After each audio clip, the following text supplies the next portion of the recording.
नमस्कार। मुद्दा तो है, मैं आपका स्वागत है। मैं हूं आपके साथ ब्रजेश चौक से और आज मुद्दा है शांति का टापू कहलाने वाला मध्य प्रदेश और बात करेंगे यहां अशांति फैलाने का जिम्मेदार कौन। जी हां, राजस्थान के बाद गुजरात, झारखंड और पश्चिम बंगाल और अब मध्य प्रदेश में दंगा भड़काने की कोशिश हुई। खरगोन में राम जन्मोत्सव के जुलूस पर पथराव किया गया, पेट्रोल बम फेंके गए, गोलियां चलाई गईं, आगजनी और लूटपाट की गई। एसपी सहित कई पुलिस वाले घायल हुए, पूरे शहर में कर्फ्यू लगाना पड़ा। इस सब के बाद अब शिवराज सरकार एक्शन में है। सीएम कह रहे हैं किसी भी दंगाई को बख्शा नहीं जाएगा। 70 दंगाइयों को गिरफ्तार कर लिया गया, उनके घरों पर बुलडोजर चलाया जा रहा है।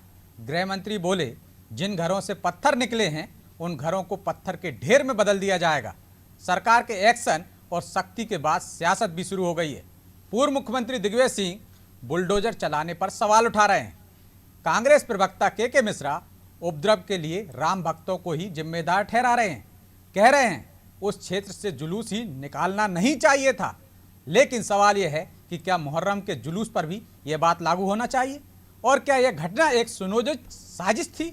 और क्या इस षड्यंत्र की भनक इंटेलिजेंस को नहीं लगी पाई? और सबसे बड़ा सवाल, क्या इस तरह के मामलों में भी सियासत की जाना चाहिए? तो हे राम, मैं इन्हीं सवालों का जानेंगे जवाब, लेकिन पहले देखिए ये रिपोर्ट।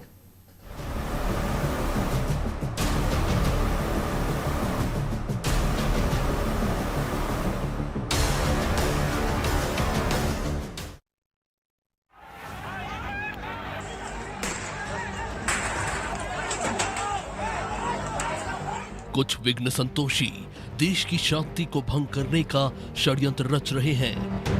राजस्थान में चैत्र नवरात्रि के जुलूस पर एक मुस्लिम पार्षद ने सुनियोजित हमला करवाया था। यूपी और झारखंड सहित देश के अनेक क्षेत्रों में हिंदू उत्सव धर्मियों पर हमले किए गए। महीनों की तैयारी के बाद सुनियोजित तरीके से हमलों को अंजाम दिया गया। देश की शांति को भंग करने की कोशिश की गई। शांति के टापू मध्य प्रदेश को भी नहीं छोड़ा गया। रायसेन, रतलाम और बड़वानी में कहीं पलायन तो कई हिंसक वारदातें हुई। खरगोन में सुनियोजित हमला किया गया। खरगोन हमले को देखकर ये लग रहा है कि श्री राम की शोभा यात्रा पर रविवार शाम को तालाब चौक के पास पथराव की तैयारियां महीनों से थी। हथियार और पत्थर इकट्ठा किए गए थे, पेट्रोल बम भी बना लिए गए। हमलावरों की टोलियां पहले से ही तैयार खड़ी थी, लेकिन पुलिस की तैयारी बिल्कुल नहीं थी। खरगोन में सांसद गजेंद्र सिंह पटेल और भाजपा प्रदेश उपाध्यक्ष पथराव के बाद कोतवाली थाने पहुंचे, जहां पुलिस ने कहा कि फोर्स नहीं है। बाद में इंदौर से पुलिस बल बुलाया गया। इस घटना के बाद मुख्यमंत्री शिवराज सिंह चौहान ने कहा कि किसी दंगाई को छोड़ेंगे नहीं, उन पर कठोर कार्रवाई की जाएगी। सीएम ने कहा कि संपत्ति को हुए नुकसान की वसूली होगी। दंगाई छोड़े नहीं जाएंगे, कठोरतम कार्रवाई की जाएगी। मध्य प्रदेश की धरती पर दंगाइयों को कोई स्थान नहीं है, चिन्हित कर लिए गए और केवल कार्रवाई का मतलब जेल भेजना नहीं है। जिनने पत्थर चलाए हैं, संपत्तियों को नुकसान पहुंचाया है, उनको दंडित तो किया ही जाएगा। जितना नुकसान हुआ उसकी वसूली भी उनसे की जाएगी। खरगोन बड़वानी की घटनाओं के बाद गृह मंत्री नरोत्तम मिश्रा ने भी स्पष्ट संदेश दिया है। उन्होंने कहा है कि जिन घरों से पथराव हुआ है उन्हें पत्थर के ढेर में तब्दील कर दिया जाएगा। गृह मंत्री ने घटना की संपूर्ण जांच के आदेश दिए हैं। दंगाइयों को लगातार चिन्हित किया जा रहा है। 77 लोग अभी तक गिरफ्तार हो गए हैं। जिस घर से पत्थर आए हैं उस घर को पत्थरों का ही ढेर बनाएंगे। इस मामले में सरकार पूरी तरह से सख्त है। ये प्रदेश है, इसकी शांति व्यवस्था बिगाड़ने का किसी को कोई अधिकार नहीं है। कांग्रेस ने मामले की जांच के लिए सज्जन सिंह वर्मा के नेतृत्व में 5 सदस्यीय जांच दल का गठन किया। ये जांच दल पीसीसी अध्यक्ष कमलनाथ को रिपोर्ट सौंपेगा। के मिश्रा ने इस घटना के लिए शोभा यात्रा निकालने वालों को कटघरे में खड़ा किया है। मिश्रा का कहना है कि जिस मार्ग से शोभा यात्रा निकाली गई वो बहुत संकरा था, वहां उपद्रव की आशंका जताई गई थी। उन्होंने कहा कि शोभा यात्रा निकाल रहे लोगों ने दूसरे पक्ष को उकसाया। एक अधिकारी से मैंने पार्टी नेतृत्व के निर्देश के बाद तहकीकात की थी। उन्होंने यह कहा था कि जब जुलूस निकल रहा था तो हमने जुलूस के आयोजकों को इतना भर कहा था कि ये गली सक्रिय है, यहाँ कुछ घटना की आशंका हो सकती है, तो आप यहाँ से जुलूस ना निकालें। बिल्कुल फैक्ट बताया उन्होंने। बावजूद उसके जुलूस उस मार्ग से निकला, वहाँ पर भजन के माध्यम से एक वर्ग विशेष को उत्तेजित बातें कही गई, उसके बाद तनाव फैला है। मध्य प्रदेश में रायसेन से लेकर खरगोन तक टकराव की आग सुलग रही है। पूर्व मंत्री उमा भारती ने रायसेन किले पर स्थित सोमेश्वर धाम में मंदिर का ताला खुलने तक अन्न का त्याग कर दिया है। इससे पहले रतलाम के सुराड़ा में हिंदुओं ने अपने घर बेचने का फैसला कर लिया था। रविवार को खरगोन और बड़वानी में रामनवमी की शोभा यात्रा पर पथराव किया गया। कांग्रेस इन हमलों के लिए सत्तासीन भाजपा को निशाना बना रही है। कांग्रेस का कहना है कि चुनाव के पहले इस तरह का माहौल बनाया जाता है, लेकिन हमलावर जिस तरह की तैयारी से हमला कर रहे हैं उसे देखते हुए मामला कुछ और लग रहा है। अचानक इतनी बड़ी मात्रा में पत्थर, पेट्रोल बम और दूसरे हथियार कैसे एकत्रित हो जाते हैं, ये बड़ा प्रश्न है। ब्यूरो रिपोर्ट, अनाजी टीवी।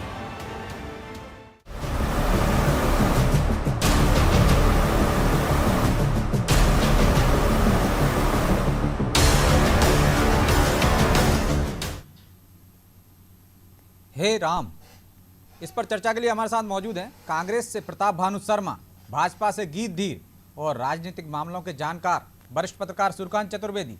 तीनों मेहमानों का बहुत बहुत स्वागत है। शर्मा जी, आज शुरुआत आपसे ही करते हैं। के मिश्रा जी का बयान आपने सुना। दिग्विजय सिंह जी ने कहा है कि बलात्कारी और बलात्कारियों को सहयोग देने वालों पर बुलडोजर चलना चाहिए। उनने सवाल खड़े किए हैं खरगोन में बुलडोजर चलने पर। के मिश्रा को आपने सुना ही हुआ, उन्होंने कहा कि वहां से राम जन्म का जुलूस ही नहीं निकलना चाहिए था, क्योंकि और वहां पे दूसरी सवाल सबसे बड़ा ये है कि भजन से कोई उत्तेजना फैला सकता है क्या? उन्होंने कहा भजन के माध्यम से उत्तेजित किया गया एक वर्ग विशेष को, इस कारण ये घटना घटी। देखिए ब्रजेश जी, सबसे पहले तो रामनवमी जो कि एक सद्भावना का और सर्वधर्म समभाव का त्योहार, मैं आप सबको शुभकामनाएं अर्पित करता हूं। ब्रजेश जी से लेकर चतुर्वेदी जी तक, धीर साहब तक जी धन्यवाद, आपको भी शुभकामनाएं बहुत। और जो मध्य प्रदेश में घटना हुई है वो बड़ी दुर्भाग्यपूर्ण है। इसमें इस समय किसी पर दोषारोपण करना या किसी को भड़काने वाली कार्रवाई की बात करना उचित नहीं है। सही जांच होना चाहिए। और जो आपने कहा, सबसे महत्वपूर्ण तो ब्रजेश जी आपने अपनी बात कही कि ये जो पेट्रोल बम है और जो पत्थर हैं ये एक घंटे में या एक दिन में इकट्ठे नहीं हो सकते थे। बिल्कुल, यदि ये काम हो रहा था तो इंटेलिजेंस डिपार्टमेंट हमारी मध्य प्रदेश सरकार का क्या पंगु हो गया था? उनका क्या क्या रोल था? क्या उनको इसकी कोई भनक नहीं लगी? और दूसरी बात, चाहे वो मुहर्रम का जुलूस हो, चाहे रामनवमी का जुलूस हो, चाहे दुर्गा उत्सव का जुलूस हो, चाहे वो झूलेलाल जी का जुलूस हो, जी कोई भी जुलूस हो, इसकी परमिशन जिला प्रशासन देता है और उसी निर्धारित रूट से उसको निकाला जाता है। बिल्कुल सही। तो इसकी जांच होने पर यह भी चीज सामने आना चाहिए, क्या डेविएशन हुआ रूट से, किस रूट की परमिशन दी गई थी। मैं नहीं मानता कि भजन करने से या भगवान राम का नाम लेने से कोई भड़काने वाली बात होती है। बिल्कुल, इस बात से मैं नहीं हूं सहमत। परंतु भड़काने वाली क्या बात हुई? डीजे तेजी से बज रहा था, क्या वहां रह के गलत नारे लगाए जा रहे थे, क्या उनको उकसाया जा रहा था? ये सब चीजें आपस में इसकी जांच का विषय है। और जब जांच होए विधिवत जांच होना चाहिए, चाहे स्पेशल टास्क फोर्स से आप जांच कराओ। मध्य प्रदेश में इस तरह की घटनाओं का अब तो आपने भी एक 5 सदस्यीय दल बना दिया है, कांग्रेस ने भी, कमलनाथ जी ने एक दल बनाया है, वो भी जांच करने जाएगा। लेकिन जो बात आपने कही है सही है शर्मा जी, लेकिन कांग्रेस ही कह रही है, मिश्रा जी कह रहे हैं पोलराइजेशन के लिए इस तरह की घटना क्यों हो रही है। उत्तर प्रदेश में चुनाव होते हैं तो वहां घटना होती है, मध्य प्रदेश में चुनाव नजदीक हैं इसलिए इस तरह की घटनाएं हुई। वो एक तरह से सत्ताधारी दल पर ही निशाना साध रहे हैं। और आप कह रहे हैं कि जांच तक इसमें सियासत नहीं होनी चाहिए, दूध का दूध पानी का पानी होना चाहिए। आपकी पार्टी अलग स्टैंड ले होनी नहीं चाहिए। नहीं, पार्टी का स्टैंड अपनी जगह है और पार्टी ने ये साफ कहा है कि जिन राज्यों में चुनाव होते हैं वहां इस तरह की घटनाएं हो जाती हैं और सांप्रदायिक तनाव पैदा करके भाजपा उसका राजनीतिकरण करती है। ये उदाहरण है, आप देख लीजिए क्या हो रहा है आपका पड़ोसी तो करेली में, तो राजस्थान में तो आपकी सरकार है, वहां पे अभी कांग्रेस पार्षद पर ही आरोप लगे थे कि किस तरह से घटना हुई है, तो वहां कौन करा रहा है? लीगल कार्रवाई हुई है, वहां भी इन्हीं के कोई तत्व घुस गए होंगे, क्या कह सकते हैं। वहां की कोई हमें जानकारी नहीं है, इसलिए कोई स्टेटमेंट में नहीं दे सकता। ठीक है, जानकारी नहीं है इसलिए स्टेटमेंट नहीं दे सकते। गीत जी, क्यों हो रहा है जिन राज्यों में चुनाव होते हैं वहां इस तरह की घटनाएं होने लगती हैं? चाहे उत्तर प्रदेश की बात करें, जो सवाल खड़े कर रहे हैं, चाहे कांग्रेस खड़ी कर रही हो चाहे दूसरे दल खड़े कर रहा हो, क्यों हो रहे हैं? शांति के टापू में ये अशांति क्यों? क्या ध्रुवीकरण करने का एक ही मकसद है? ब्रिजेश जी, कुछ दिन पहले ही जमाते मुजाहिदीन के कुछ लोग जो हैं वो पकड़े गए थे। तभी से हमारी जो इंटेलिजेंस है सक्रिय थी। इसी कारण हमारी इंटेलिजेंस और पुलिस के कार्रवाई से बहुत छोटे रूप में ये चीज जो है अभी हमारी पकड़ में आ गई। सारी चीजें लेकिन आपका इंटेलिजेंस डिपार्टमेंट तो फेल है एक तरह से। जो शर्मा जी ने भी सवाल उठाया है, क्यों पता नहीं चला जब पत्थर इकट्ठे हो रहे थे, पेट्रोल बम बन रहे थे, इतनी बस्तियों में, आज आप बुलडोजर चला रहे हो? पहले से आपको भनक तक नहीं लगी कि ऐसी कोई घटना हो सकती है? बड़ी साजिश को रोकने के लिए छोटी साजिश को पकड़ा है, आप ये समझ लीजिए। मैं इशारों में आपको यही कह पाऊंगा। लेकिन एक बात गंभीर है, जैसे भी के मिश्रा जी का मैं बयान सुन रहा था। देखिए, के मिश्रा जी तो एक जिम्मेदार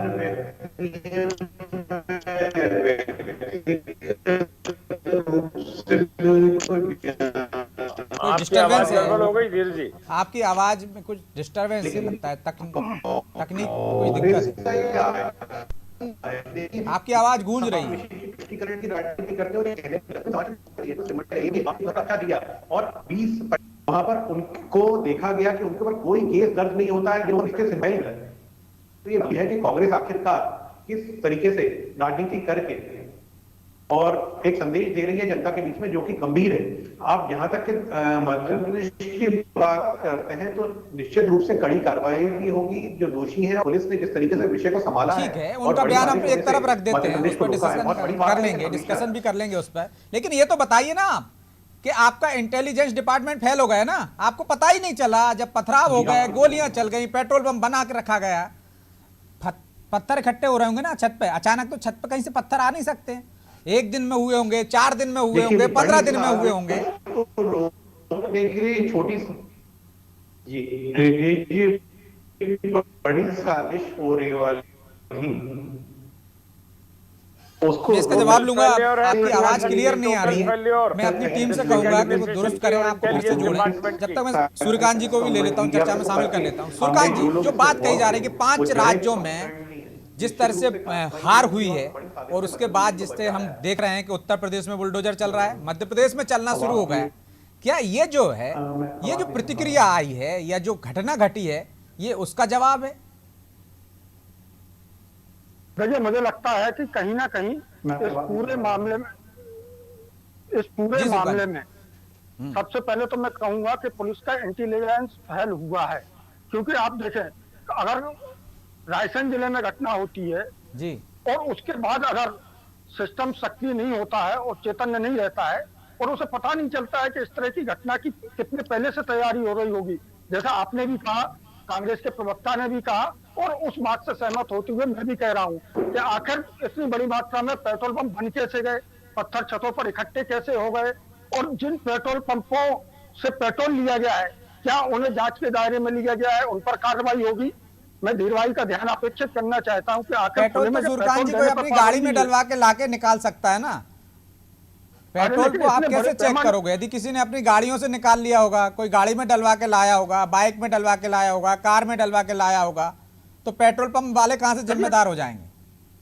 नहीं, कार से निकालना तो संभव है नहीं इतना, लेकिन हाँ, दोपहिया वाहन में लाके, लेकिन कहीं ना कहीं इसकी भनक तो लगनी चाहिए कि फलानी जगह इस तरह का सामान इकट्ठा किया जा रहा है। और जब पता है कि रायसेन में इस तरह की घटना हुई है तो उसके बाद प्रशासन को चेतन रहना चाहिए और अपने सूत्रों से जानकारी जुटाई जानी चाहिए, खासतौर पर असामाजिक तत्वों के खिलाफ। दूसरा, पुलिस का फेलियर उस जगह भी माना जा सकता है कि जब आपने अनुमति दी है प्रशासन ने, तो उस रूट पर लगातार जुलूस के साथ पुलिस होती है, आपने क्यों व्यवस्था नहीं की? खरगोन वैसे भी संवेदनशील इलाके में आता है, मालवा विभाग और उसका बहुत सारा हिस्सा इस समय अति संवेदनशील श्रेणी में माना जाता है। अब रही बात चुनाव वाली जो आप बात कह रहे हैं, तो निश्चित रूप से उत्तर प्रदेश में जिस तरह से भाजपा की जीत हुई है और अन्य राज्यों में हुई है, उस जीत की वजह से जो असामाजिक तत्व हैं और जो भाजपा के विरोधी माने जाते हैं, राजनीतिक दलों के अलावा उनमें निश्चित बौखलाहट है और उसके परिणाम आप देख ही रहे हैं, किस तरह के बयान आ रहे हैं, किस तरह की वारदातें हो रही, उन पर कड़ी नजर रखने की जरूरत है। और रही बात जिस तरह के आरोप लगाए जाते हैं, मेरा सिर्फ इतना कहना है कि अगर भाजपा को उसका फायदा लेना है या सत्तारूढ़ दल भाजपा उसका फायदा लेना चाहती है, तो कहीं राजस्थान में जिस तरह करौली में घटना हुई तो क्या वहां के लिए कांग्रेस दोषी है? अगर मध्य प्रदेश में घटना होती है तो क्या सत्तारूढ़ दल भाजपा दोषी है? इस तरीके से नहीं देखा जाना चाहिए। लेकिन सूर्यकांत जी, दोषी ना कहें हम, लेकिन जिम्मेदारी तो पहली उसकी बनती है। कोई घटना होती है तो घटना हो ही ना, ये जिम्मेदारी है। इंटेलिजेंस डिपार्टमेंट देखे, यदि घटना हो गई तो कार्रवाई ऐसी होना चाहिए कि दूसरी घटना की पुनरावृत्ति ना हो इस तरह की घटनाओं की। तो ये मैसेज भी देने का तो सरकार का काम है। तो बुलडोजर सही चला रहे हैं। और इसमें सबसे बड़ी बात ये, क्या ऐसे मामलों में सियासत होना चाहिए क्या? देखिए, ऐसे मामलों में सियासत तो बिल्कुल नहीं होनी चाहिए। और सियासत, क्योंकि राजनीतिक दलों का काम होता है कि किसी तरह कोई भी घटना दुर्घटना हो उससे किस तरह से अपने पक्ष में एक माहौल बनाया जाए और वर्ग विशेष को अपने साथ जोड़ा जाए। खासतौर पर अगर इस पूरे मामले में अगर आप देखें तो निश्चित रूप से जहां से पथराव शुरू हुआ, जहां से पेट्रोल बम फेंके गए, जहां से गोलियां चलाई गई, वो इलाका कौन सा अल्पसंख्यक बाहुल इलाका था। और मेरा तो मानना यह है कि सिर्फ हिंदू धर्म के जब जुलूस निकलते हैं, चाहे नवरात्रि का हो, रामनवमी का हो, तभी क्यों पथराव की वारदातें होती हैं, तभी क्यों दंगा की घटनाएं होती हैं। लेकिन अगर दूसरे दलों का कोई जुलूस निकलता है तो उस समय क्यों नहीं होती है? तो इस पर भी गौर किया जाना चाहिए। और इसके अलावा एक चीज और बता दें, अगर बुलडोजर चलाया जा रहा है तो ऐसे मामलों में राजनीति इसलिए नहीं होनी चाहिए कि जिस व्यक्ति का नुकसान होता है उसे कष्ट होता है, जो पथराव की चपेट में आता है उसका नुकसान होता है, उसे कष्ट होता है। तो जो इस तरह के असामाजिक तत्व हैं उनके खिलाफ अगर सरकार कोई कड़ा एक्शन, तो शर्मा जी, इस तरह के मामलों में सियासत नहीं होनी चाहिए, ये सूर्यकांत जी भी मानते हैं, आप भी मानते हैं। लेकिन सियासत की शुरुआत भी तो आपके ही दल से हुई है। यदि कोई घटना घटित हुई है तो उस पर कार्रवाई हो जाने देते। लेकिन आप कह रहे हैं कि पोलराइजेशन के लिए कर रहे हैं, चूंकि चुनाव आने वाले हैं। तो सियासत क्यों ऐसे मुद्दों में? देखिए, कोई सियासत नहीं हुई है, परंतु यदि कोई अवैधानिक काम हो रहा है, यदि कार्यपालिका, न्यायपालिका और सरकार तीनों का अधिकार सिर्फ एक व्यक्ति पर केंद्रित हो गए हैं, तो फिर इनका कोई औचित्य नहीं रह गया कार्यपालिका का, न्यायपालिका का। जब हम किसी केस को दर्ज करते हैं, गिरफ्तारी होती है, उसको न्यायालय में प्रस्तुत किया जाता है और फिर कोर्ट क्या निर्देश दे रहा है, क्या आदेश दे रहा है, उसके बाद कार्रवाई होना चाहिए। अभी तो गृह मंत्री कुछ कह रहे हैं कि हम पत्थर में मिला देंगे और मुख्यमंत्री कह रहे हैं हम दोषी लोगों से वसूल कर लेंगे हर्जाना। मुख्यमंत्री का स्टेटमेंट बेहतर हो सकता है कि यदि जिसने ये कर्म किया है, जिन लोगों ने ये कृत्य किया है, उस संपत्ति का नुकसान उनसे वसूल होना चाहिए। सरकारी संपत्ति में यही तोड़फोड़ हुई है, उसकी वसूली दोषी व्यक्तियों से की जाना चाहिए। परंतु बुलडोजर चलाकर किसी की निजी संपत्ति बगैर न्यायालय के आदेश से, ये पूर्णतः अवैधानिक काम है। ये सरकार का या प्रशासन का हुक्म नहीं है, ये राजशाही नहीं है, ये लोकतंत्र है। आपको संविधान का आदर करते हुए अपने कार्रवाई और निर्देश देने पड़ेंगे, मनमानी नहीं कर सकते। यदि कोई दोषी है, कोई बचा नहीं रहा है, उसके लिए जरूर कार्रवाई करिए। लेकिन शर्मा जी, आपने एक सवाल खड़ा किया है कि एक व्यक्ति यानी एक वर्ग पर ही कार्रवाई क्यों? तो सवाल तो यह भी उठता है ना कि एक ही वर्ग पथराव क्यों करता है, बाकी के जुलूस पे तो कोई पथराव नहीं होता कभी। देखिए, सूर्यकांत जी ने कहा कि गुंडा एलिमेंट या जो असामाजिक तत्व हैं, इनका कोई धर्म नहीं होता, हर समाज हर वर्ग में होते हैं। इनको चिन्हित करिए, डिटेन करिए, और जब आप हमारे पास पुलिस में उनके रिकॉर्ड होते हैं, कॉन्फिडेंशियल रिपोर्ट होती है, तो उन्हें प्रिवेंटिव एक्शन क्यों नहीं लेते? हम शांति कमेटी की मीटिंग करते हैं इस तरह के त्योहारों के पहले, उनको साफ निर्देश जिला प्रशासन देता है। इसके बाद भी यदि कोई खुरापात कर रहा है तो उनके खिलाफ सख्त कार्रवाई होना चाहिए, चाहे वो किसी भी धर्म के अनुयायी हो। गीत जी, सख्त कार्रवाई होना चाहिए, लेकिन संविधान के दायरे में, संविधान से अंदर जाकर नहीं। संविधान का बाहर नहीं। सब कानून एक ही व्यक्ति के हाथ में नहीं हो सकते। कानून सबके लिए समान होना चाहिए, राजशाही व्यवस्था नहीं है। निश्चित रूप से जो भारतीय जनता पार्टी की सरकार है वो जनता, मध्य प्रदेश की जनता के लिए सुरक्षित उनको रखने के लिए प्रतिबद्ध है और निश्चित रूप से कार्रवाई होगी और नियमित जो कार्रवाई होती थी उससे जो है ऐसी कार्रवाई होगी जो एक उदाहरण सेट कर रही थी आगे आने वाले समय में इन दोषियों के लिए। लेकिन यहाँ तक कि जमीन दोष करने की बात आ रही है, अभी कुछ दिन पहले भी ये विषय उठाया था गोविंद सिंह जी के द्वारा। इसमें हमेशा कांग्रेस का पहले हाथ रहता था, वो आतंकवादियों के साथ देखा गया। अब इस बार जो है वो लोग जो है गुड्डा कहाँ जा रहे हैं आप? कितने साल से सत्ता में हैं आप? कह रहे हैं कि अपराधियों में खौफ होना चाहिए, आम जनता में खौफ नहीं होना चाहिए पुलिस का।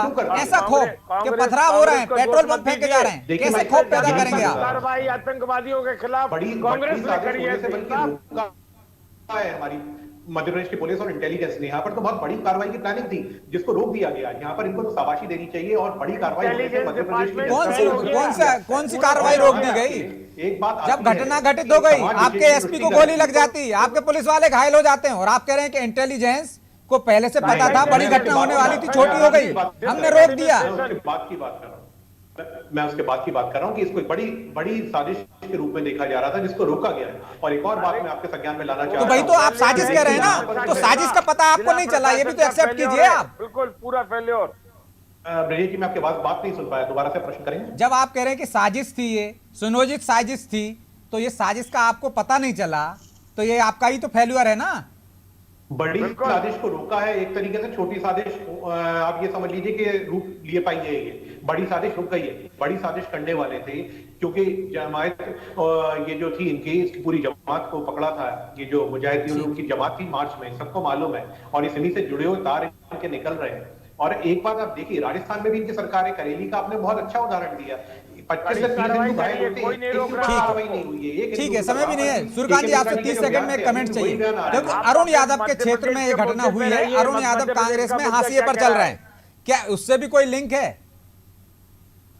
देखिए तो अभी जी सूर्यकांत जी। जी ब्रजेश जी मुझसे बात जी आप ही से सवाल है। अरुण यादव के क्षेत्र में हुई है, अरुण यादव हाशिए पे चल रहे थे, अभी अभी सक्रिय हुए हैं, राज्यसभा में जाने की व्यवस्था कर रहे हैं। कहीं ये राजनीतिक घटना राजनीति से प्रेरित तो नहीं है? ये घटना के पीछे कहीं राजनीति तो नहीं देखते आप? देखिए ब्रजेश जी, अभी इस मामले में ज्यादा कुछ कहना उचित नहीं होगा क्योंकि कल की घटना है और मामला जांच में है। और जांच तो दोनों दल कर रहे हैं, सरकार भी कर रही है और कांग्रेस ने भी अपना एक 5 सदस्यीय दल नियुक्त कर दिया। देखिए कांग्रेस ने अपना 5 सदस्यीय दल नियुक्त किया, अभी जांच शुरू हुई नहीं, लेकिन उनके नेता उस पर टीका टिप्पणी करना शुरू कर दिए हैं। जो आपने भी देखा है, पूर्व मुख्यमंत्री दिग्विजय सिंह का ट्विटर वार शुरू हो गया भाजपा नेता कपिल मिश्रा के साथ। तो इस तरह की बातें, सवाल तो ये भी ना कि रामनवमी के जुलूस से किसी को क्या आपत्ति हो सकती है? आपकी बात से सहमत है, लेकिन मालवा और निवाड़ में जिस तरह से असामाजिक तत्व सक्रिय है, सिमी के लोग सक्रिय हैं, मुजाहिदीन के लोगों की सक्रियता की बात, असामाजिक तत्व सक्रिय हैं मालवा क्षेत्र में, तो ज्यादा सतर्कता बरतने की सरकार को भी जरूरत थी। बहरहाल अब समय इजाजत नहीं देता, इसलिए चर्चा को यहीं विराम देंगे। आप तीनों मेहमानों का बहुत बहुत शुक्रिया। आखिर राम नवमी के जुलूस से किसी को ऐसी क्या आपत्ति हो सकती है? इसके खिलाफ मरने मारने पर आपदा हो जाए।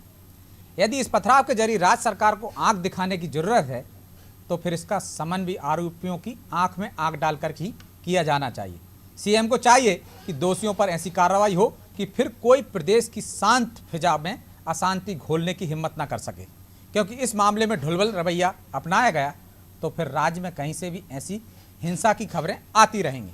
क्योंकि आने वाले 16 तारीख को हनुमान जन्मोत्सव है और फिर ईद का पर्व। दंगा करने वालों को सरकार से ये पंगा लेना कितना महंगा पड़ेगा, इसके लिए अब शिवराज के अगले कदम का इंतजार है। वैसे खरगोन में बुलडोजर चलना शुरू हो गए हैं, इनकी धमक कितनी है ये आने वाला समय बताएगा। मुद्दा तो है। मैं आज इतना ही, मुझे दीजिए इजाजत और आप देखते रहिए अनादि टीवी। नमस्कार।